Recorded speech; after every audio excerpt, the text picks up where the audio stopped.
Channel of Vadodara. 33% મહિલા અનામતની વાતો કરતા ભાજપમાં જ સાથી કાઉન્સિલર દ્વારા મહિલા કાઉન્સિલરને સભામાંથી બહાર જવાનું જણાવી અપમાનનો બનાવ સામે આવ્યો છે।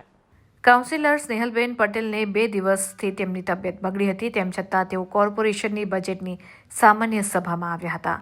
તેમની તબિયત નાદુરસ્ત હોવાને કારણે તેમને ચાલુ સભામાં ઉધરસ આવતા ભાજપના કાઉન્સિલર મનીષ પગાર અને નીતિન ડોંગાએ જગ્યા બદલવા અથવા બહાર જવા જણાવ્યું તેમ કહેવામાં આવ્યું હોવાના મહિલા કાઉન્સિલરના આક્ષેપ છે, જે મુદ્દે મહિલા કાઉન્સિલર સ્નેહલબેન પટેલે દંડકને મળીને રજૂઆત કરી હતી। દંડકને રજૂઆત કર્યા બાદ સભા છોડીને જતા રહેતા શાસક પક્ષ દોડતો થયો હતો।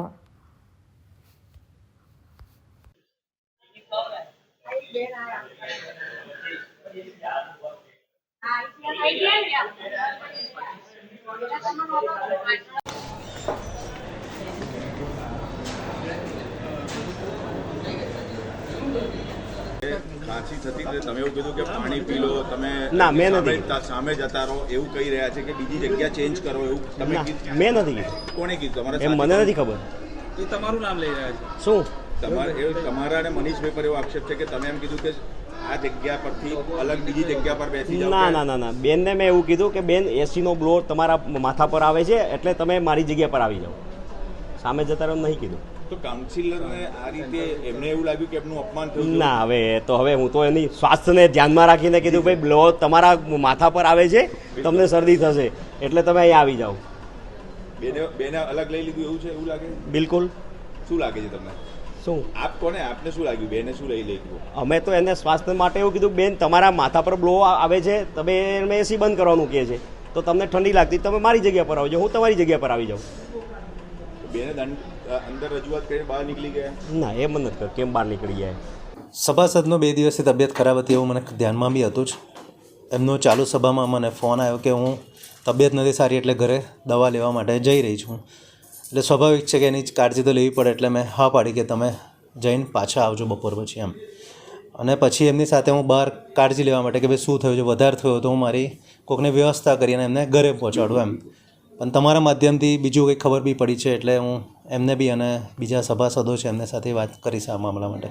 સર સ્પષ્ટ જણાવો શું ખબર પડી છે, આપણે શું માહિતી મળી? કારણ કે જો આ હકીકત હોય તો એમને રૂમમાંથી બહાર આવવા માટે કહેવામાં આવ્યું એવો સ્પષ્ટ કહી રહ્યા છે કે મને ખાંસી આવતી હતી એટલા માટે મને રૂમમાંથી મને એમ કહેવામાં આવ્યું કે બીજી તરફ બેસી જાઓ અથવા રૂમમાંથી બહાર જાઓ। જો આ વાત હોય તો એક મહિલાના સન્માન સામે વાત આવે। એ તો તમારા માધ્યમથી જ ખબર પડી છે કે આ બનાવ બને, પણ એવું હજુ હું તપાસ કરીશ ને કે બનાવ બન્યો છે કે શું થયું છે એમ, કારણ કે મેં તો દવા માટે જ એમને કીધું કે તમે ઘરે જઈને દવા લઈને આવજો। પણ એક મહિલાનું અપમાન કર્યું છે તેવા પણ આક્ષેપો છે, એટલે હવે એમની સાથે ચર્ચા કરતો હતો ને તમે લોકો આવી ગયા છો એટલે હું અમને ફરી બોલીને વાત કરી લઈશ સ્નેહલબેન જોડે। બજેટની સર મહત્વપૂર્ણ સભા આવતીકાલે તો બજેટ કદાચ ફાઇનલ થઈ જશે, પરંતુ એવા સમયે જ જો એક મહિલા જે નારી અંદર બેઠી હોય, એક તરફ 33% અનામત સશક્તિકરણની વાત, નોર્મલ ખાંસી તો બધાને થાય છે, પણ આવા સંજોગોમાં તમે કાં તો એવું કહી દો કે બહાર આવી જાઓ, તમારી ખાંસી વધારે છે, બીજી ચેર પર બેસી જાઓ। આ એક દુઃખની વાત જો તમારી પાસે વાત આવી હોય, એમને તમને શું કીધું આ વાત? બસ કે મારે તો તબિયત નથી સારી એટલે હું જઈ રહ્યો છું, પણ આયાને વાતચીત કરી એમાં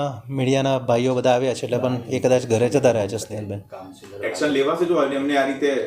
એટલે મેયરશ્રીને રજૂઆત કરીશું અમે, અને આ રીતનું કંઈક હશે તો એમને ત્રણે બેસાડીશું આ વાતમાં। કોઈ પ્રવચન છે કે ભાઈ સામાન્ય સભા હોય ને કોઈને ખાંસી થાય કે ના એવું કોઈ નીકળી દેવાના? ના એવું કશું કોઈ નથી।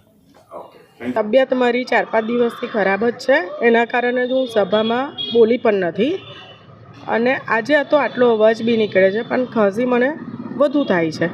એટલે મનીષભાઈ પગાર નીતિનભાઈ કહે છે કે તમે જગ્યા બદલી કાઢો, મનીષભાઈ પગાર કહે છે કે વારંવાર ખાંસી ખાયા કરો છો તો દવા લો, આમ નહીં સારું, એટલે એમને ના ગમતું હોય એવું મને લાગ્યું એટલે હું નીકળી ગઈ છું। બેન આ બાબતે જાણ કરી મેયરને કે એમને કોને? ના મેં દંડકને કહ્યું છે અને એમને કહીને નીકળી છું, શૈલેષભાઈ પાટીલને। બેન એક મહિલાનું આવી રીતે અપમાન થયું કહેવાય? હવે આ તો બીમારી તો કુદરતી છે, હું પોતે તો લઈને આવતી નથી, પણ ના ગમતું હોય તો હું નીકળી જાઉં છું, એનો મને વાંધો નથી।